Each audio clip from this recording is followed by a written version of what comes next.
144편 3절과 4절과 요한복음 3장 16절 말씀입니다. 시편 144편 3절과 4절, 요한복음 3장 16절입니다.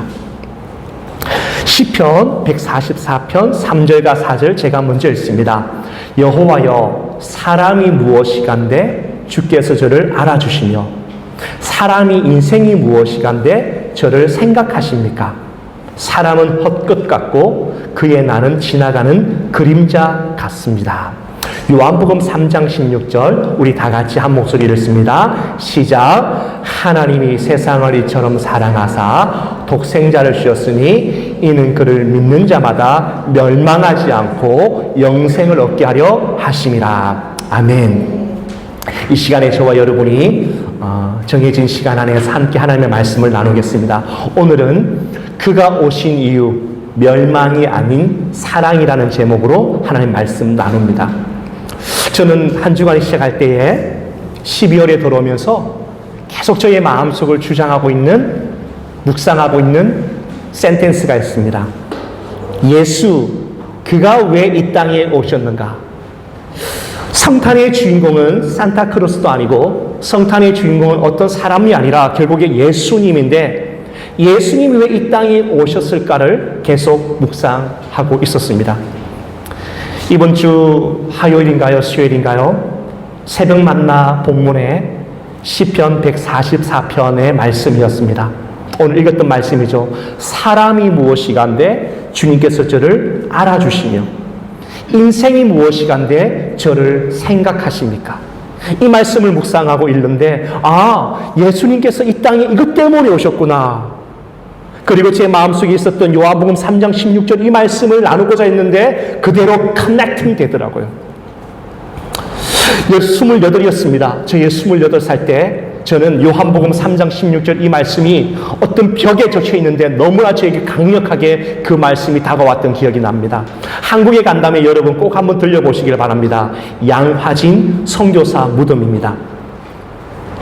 거기에는 한국에 오셔서 자기 인생을 던졌던 수많은 선교사님들의 무덤이 있습니다.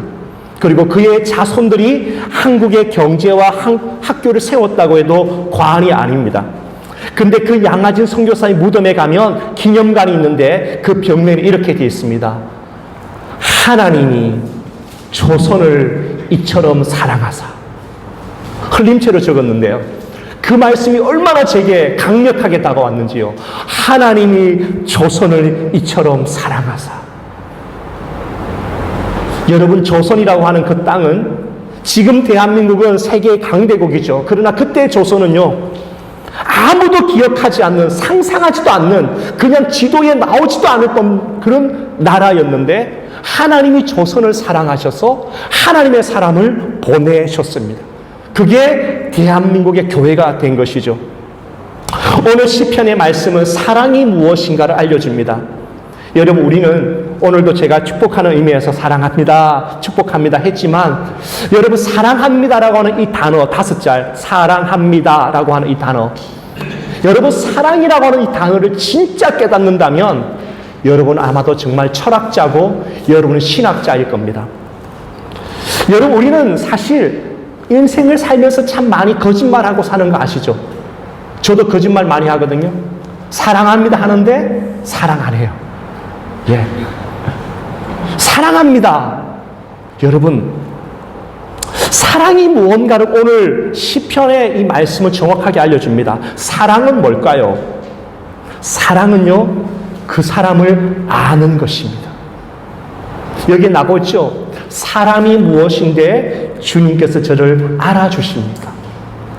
여러분, 사랑이라고 하는 그 정말 깊은 데 가면 이런 의미가 있어요. 뭐냐 하면 take knowledge, 지식을 취한다는 거죠.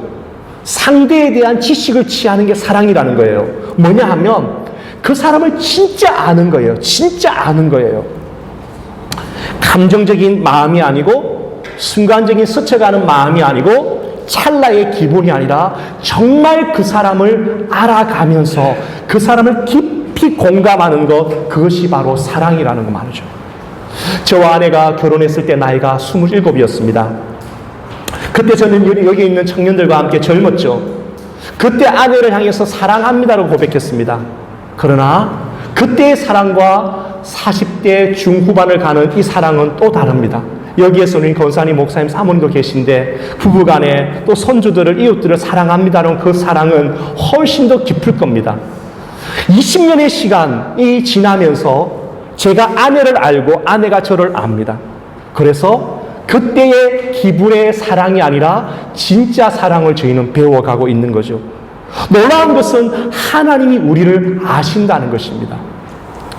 하나님이 세상을 이처럼 사랑하사, 다르게 표현해 볼까요? 하나님이 세상을 아시고, 하나님이 진짜 세상을 알았기 때문에, 진짜 하나님이 그 사람을 알았기 때문에 하나님은 이 땅에 오실 수 있었습니다.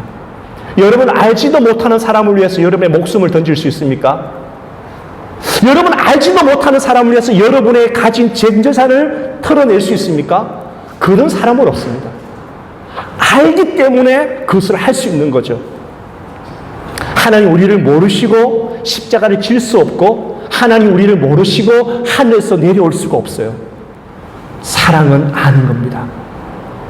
그런데 하나님이 여러분을 안다는 거예요. 나를 안다는 거죠. 나를 깊이 안다는 거예요. 나의 과거, 나의 현재, 나의 미래, 나의 영혼까지 아는 주님. 여러분 그거 아시죠? 세계에서 제일 좋은 시계를 어디서 만들죠? 스위스죠. 스위스에서 만드는 최고급 시계, 또 금고도 스위스에서 만드는데 고장이 나면 어떻게 하는지 알죠? 이걸 그대로 스위스로 보내죠. 그러면 거기서 고쳐서 다시 보내는 거예요. 여러분 인생에 문제가 생기잖아요. 인생에 어려움이 생기잖아요. 물론 상담도 필요하고 대화도 필요하고 생각도 필요하지만 누구 앞에 가야지 고침받느냐? 하나님이에요. 아멘. 정말 하나님 앞에 가야지 나를 진짜 아는 그분이 나를 고치시는 거죠. 사랑은 뭘까요? 오늘 본문에 사랑은 생각하는 거라 그럽니다. 인생이 무엇이간데 저를 생각하십니까? 여러분 여기 생각하다는 것은 think의 개념보다는 care의 개념이에요. C-A-R-E죠. carer. 요즘에 얼마나 많아요. carer. 여러분 제가 individual sport 3를 땄어요. 무슨 말인지 아시죠? 개인 이제 돕는, 그때 케어를 할 때 제가 굉장히 많이 배웠어요. 할머니들, 할아버지들을 그냥 손잡고 일으키는 게 아니고 반드시 두 손으로 잡아야 되고요. 할머니, 아버지가 일어날 때는 제가 무릎을 꿇고 같이 밴딩 해줘서 따라가줘야 돼요. 이게 케어예요. 단순히 그 사람을 끌고 가는 게 아니라 그 사람의 마음을 살피는 거예요. 그게 바로 케어로예요. 하나님이 우리를 그렇게 케어하신다는 거죠. 시편 23편에 그렇게 나오죠. 여호와는 나의 목자이시니 내게 부족함이 없다라고 하는 거죠. 여러분 올 한 해 계속 제가 여러분이 반복해서 말하는 것입니다. 하나님이 어떻게 나를 인도하셨는지 우리 생각 좀 하고 살자고요. 아 저기 맛집이야, 저기 좋은 데야, 여러분 가십시오. 막지 않습니다. 그러나 우리 하나님을 좀 생각하고 살자고요. 하나님이 올해 1월, 2월, 3월, 4월, 5월 지금까지 나를 어떻게 하나님이 케어를 하셨는지 생각 좀 하고 살자고요. 주님 우리를 그렇게 케어하셨다는 거죠. 여러분 정말 그 케어를 하신 주님을 알게 되면 여러분 우리의 노래와 우리의 고백은 달라지기 시작하는 거죠. 예수님이 왜 오셨습니까? 분명히 말씀합니다. 사랑하셨기 때문입니다. 요한복음 3장 16절 한번 볼까요? 하나님이 세상을 이처럼 사랑하사 독생자를 주셨으니. 여러분 사랑은 아는 것이다, 사랑은 생각하고 케어하는 것이다 말했는데 사랑의 중요한 특징이 하나 있다면 우리가 모두 동의할 겁니다. 사랑은요, 사랑하는 자가 먼저 오게 되어 있습니다. 세상이 하나님을 사랑한 게 아니에요. 세상이 하나님을 이처럼 사랑하사가 아니라 성경은 우리에게 분명하게 말합니다. 하나님이 세상을 이처럼 사랑하사 독생자를 주셨습니다. 하나님이 오셨다는 거예요.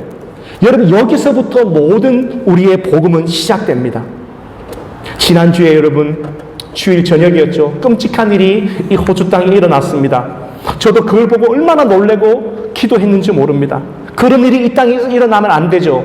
본다이 비치에서 총기 난사 사건이 일었습니다. 정말 많은 사람이 죽을 수 있었는데 참 용감한 사람이죠. 과일 장사 아저씨, 과일 가게 아저씨, 그분이 총을 뺐으면서 정말 많은 사람의 목숨을 살렸다고 해도 과언이 아닙니다. 그분이 총을 2방을 맞았죠. 손과 팔에. 병원에 있는데 NSW 경찰 총장이 가서 방문하고 가족들도 방문하고 했는데, 그런데 결국엔 누가 갔느냐? 앤서니 총리가 그 사람을 찾아간 사진을 봤습니다. 그때 그 사람은 정말 많이 위로를 받았겠죠. 여러분, 한 나라의 대통령이 장관을 보내고 담당자를 보내는 게 아니라 본인이 직접 그 병자를 찾아갔을 때도 위로가 되는데, 심지어 여러분 누구십니까? 하나님께서 우리를 찾아오셨다는 거예요. 하나님이 세상을 이처럼 사랑하사, 여러분 예수님과 하나님과 성령님은 동일하신 분이에요. 여러분 이것을 우리가 잘 날마다 좀 붙잡고 가야 되는데, 하나님은 하늘나라에 계시고 예수님만 보냈다. 이것도 맞지만 더 정확한 말은 하나님이신 예수님이 이 땅에 오신 거예요. 이게 삼위일체라는 거죠. 예수님, 성령님, 하나님 한 분이시지만 세 분으로 계시니 놀라운 신비. 하나님이신 그 예수님이 직접 이 땅에 오셨어요. 어디에 오셨습니까? 말구유에. 어디에 오셨습니까? 아무도 관심 없던 창녀와 세리와 이웃들에게 오셨어요. 이것은 단순히 직업을 떠나서 버려진 사람들에게 예수님께서 오셨다는 거죠. 예수님께서는 이 땅에 계실 때 참 좋아했던 동네가 있었습니다. 예수님, 어떤 동네일까요? 한번 우리는 거기 한국 사람들은 객관식 좋아하죠. 베들레헴, 갈릴리, 예루살렘. 예수님 참 좋아했던 동네 어디였을 것 같아요? 네, 잘하셨어요. 너무 정확하게 맞추셨는데, 예수님 참 좋아하셨어요. 그 길만 가면 예수님 많이 웃으셨고, 그 길만 가면 막 어깨동무를 하며 친구들하고 같이 다녔던 그런 동네가 있어요. 그게 바로 갈릴리예요. 갈릴리. 예루살렘에 가면 예수님들 긴장하셨던 것 같아요. 예루살렘에는요, 제사장들, 예수님을 어떻게든지 죽이려고 하는 사람들이 기다리고 있었거든요. 그리고 결국에 예루살렘에서 예수님은 세상을 떠났어요. 그런데 갈릴리에 가면 예수님은 그렇게 좋았어요. 갈릴리에 가면 물고기 냄새가 나고요, 고기 냄새가 나고요, 서민들의 소리가 나고요, 그곳에서 눈먼 자를 뜨게 하고 그곳에서 사람들에게 배불리며 살았던 것이죠. 이 갈릴리는요, 예수님께서 부활하고 난 다음에도 하셨던 말이에요. 부활하고 난 다음에 여러분 예수님께서 이렇게 말씀하세요. 내가 갈릴리로 가리라. 갈릴리로 가리라. 여러분 이 놀라운 말이에요. 이 갈릴리라고 하는 이 말은 단순히 어떤 지형이 아니라, 지역이 아니라 어딘지 아십니까? 바로 내 삶의 현장에 오셨다는 거예요. 냄새나고 실수투성이고 무너진 현장, 나 같은 사람이 하나님의 자녀인가? 나 같은 사람도 하나님을 사랑하시는가? 나는 1년에 한 번밖에 교회 가지 않고, 나는 1년에 주님을 믿는다고 말하지만 내 삶 속에는 아무것도 주님과의 관계도 없는 그런 인생에도 불구하고 하나님이 나를 사랑하신다고, 바로 그 생각을 하고 있는 그들을 향해서 주님이 오셨다는 거예요. 이게 바로 주님의 말씀이죠. 여러분, 임종이라 그러죠. 사람이 죽는 그 순간 보신 분 있으신가요? 호주에서는 제가 이제 그런 시간은 좀 많이 없었지만, 한국에서는 사람이 임종하는 시간에 곁에서 있었던 경우들이 꽤 많이 있었습니다. 아마도 그때 한국을 떠난 지가 좀 젊었기 때문에 30대 초반이었죠. 목사님, 저희 남편이 이제 세상을 떠날 것 같습니다. 그래서 저와 함께 우리 목사님들이 준비해서 갔죠. 이제 조금만 지나면 세상을 떠나가는 분의 얼굴의 모습은 너무나 고통스러웠고 두려움에 가득 찼습니다. 도착한 우리는 찬송을 하기 시작했습니다. 내 영혼이 은총 입어 중한 재질 벗고 보니 이 찬양을 한참을 합니다. 그리고 함께 기도하자고 말합니다. 우리 기도하자고. 집사님, 하나님이 함께 하십니다. 음침한 골짜기를 지나갈지라도 하나님이 함께 하십니다. 이 메시지를 계속 전합니다. 그분의 얼굴이 편안하게 피어집니다. 처음에는 그렇게 어둡고 그렇게 두려웠던 그 얼굴이 그 죽음의 골짜기를 지나가는 그 순간에도 하나님이 함께 하신다는 그 소리를 들을 때 그의 얼굴이 환하게 펴지기 시작했습니다. 하나님이 세상을 이처럼 사랑하사. 여러분 인생에 필요한 것이 많을 겁니다. 돈도 필요하고 신분의 문제도 필요하고 내 장가와 시집 가기도 필요하고 필요한 집도 필요하고 인생의 어떠한 스펙도 필요하고, 그러나 정말 중요한 것이 이미 벌써 여러분에게 오셨다는 사실을 아십니까? 하나님이 세상을 이처럼 사랑하사 독생자를 주셨으니. 여러분, 이 세상 사람이라도 볼 수 있겠죠. 여러분, 사람이 참 독특하지 않습니까? 여러분, 대중 가수 중에서 좋아하는 가수들이 있죠. 저는 한때 안치환을 노래를 참 좋아했습니다. 내가 만일이라는 노래도 있고, 그분의 노래 중에 사람이 꽃보다 아름다워라는 노래도 있죠. 아십니까? 좀 늙었나? 예. 그런 노래 있는데, 사람을 인정하고 사람을 칭찬하는 노래가 참 세상에 많습니다. 사람이 희망이다. 사람이 꽃보다 아름답다. 저 동의합니다. 그러나 뒤집어 보면 정말 사람이 꽃보다 아름답습니까? 사람이 정말 희망입니까? 어떻습니까? 때로는 짐승만도 못한 인간이라는 표현도 합니다. 정말 짐승보다 못한 인간이 우리 세상에는 있습니다. 뭘까요? 어떤 사람은 꽃보다 아름다운 인생이기도 하지만 어떤 사람은 짐승보다도 못한 인간들이 있는 이 시대 속에서 우리는 살고 있습니다. 이거를 심리학자, 상담학자는 인간은 다중인격체라고 표현합니다. 저와 여러분 안에 사람을 죽일 수 있는 악함도 있고 죽일 수밖에 없는 사람을 용서할 수 있는 용서도 있고 돌 하나도 견디지 못하는 짜증이 있는가 하면 바위와 같은 것이 무너뜨려도 견딜 수 있는 힘도 있어요. 이게 우리의 다중인격체예요. 이런 변화무쌍한 인간을 하나님은 사랑하셨다라고 말씀하는 겁니다. 화면이 안 되어서 좀 부족함이 있지만 저는 연말이 되면 참 다시 한 번 더 보게 되는, 또 살펴보게 되어지는 소설이 있습니다. 레미 제라블이라는 소설이죠. 한국에는 장발장입니다. 빵 한 조각을 훔친 죄로 19년 감옥살이를 합니다. 이 한 남성의 마음에는 독밖에 없습니다. 저주밖에 없습니다. 한마디로 걸리기만 해봐라. 내가 끝장을 내리라. 그는 하루하루가 지옥이었습니다.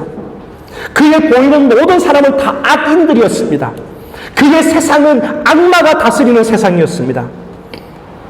그러나 어느 날 한 주교의 집에 가서 은촛대를 훔치게 됩니다. 그걸 팔아서 나도 새롭게 인생을 살기 위해서. 그런데 정말 재수도 없죠. 잡혔습니다. 이제는 끝났구나.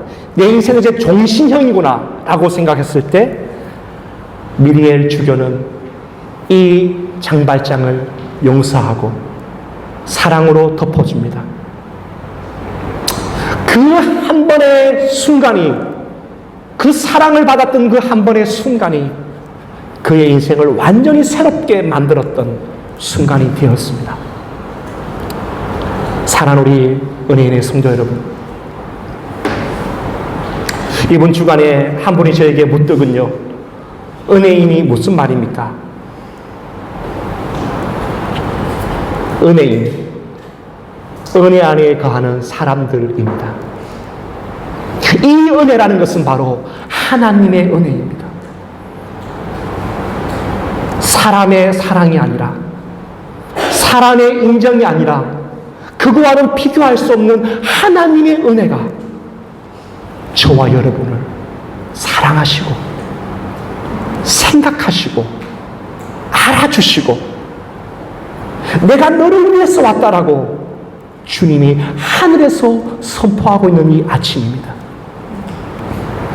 이 하나님의 사랑을 이 성탄의 계절에 우리 많이 누리고 찬양하고 그 사랑 얼마나 아름다운지, 그 사랑 얼마나 나를 부욕해 하는지, 그 사랑 나를 얼마나 감격하게 하는지, 세상의 찰나의 사랑이 아니라 하나님의 그 사랑으로 영혼이 부유해지고 감격해지는 저와 여러분, 그리고 오늘 이 시대에 목마르고 상한 자들이 있잖아요. 그들에게 다가가소서 하나님의 그 사랑에 한 소절이라도 흘러보내는 저와 여러분 다 되시기를 주의 이름으로 축복합니다. 기도하시겠습니다. 하나님이 세상을 이처럼 사랑하사 독생자를 주셨으니 이는 그를 믿는 자마다 멸망하지 않고 영생을 얻게 하려 하심이라. 아멘. 하나님의 마음은 멸망이 아니라 영생임을 알려주시니 감사합니다. 우리 인간이 무엇이기에 주님이 우리를 생각하시고, 우리 인간이 무엇이기에 주님이 우리를 알아주셔서 우리가 주님 앞에 간 것이 아니라 주님이 우리에게 먼저 오셔서 주님의 자녀 삼아주시니 참으로 감사합니다. 아버지 하나님, 소금물과 같은 세상의 거짓된 사랑에 목말라 하지 않게 하시고, 소금물과 같은 거짓된 사랑에 중독되지 않게 하시고, 정말 생수의 근원 되시는 예수님으로 우리의 영혼이 차고 넘치는, 날마다 부유해지는 우리 모든 믿음의 식구들 되게 하여 주옵소서. 예수님의 이름으로 기도드립니다. 아멘.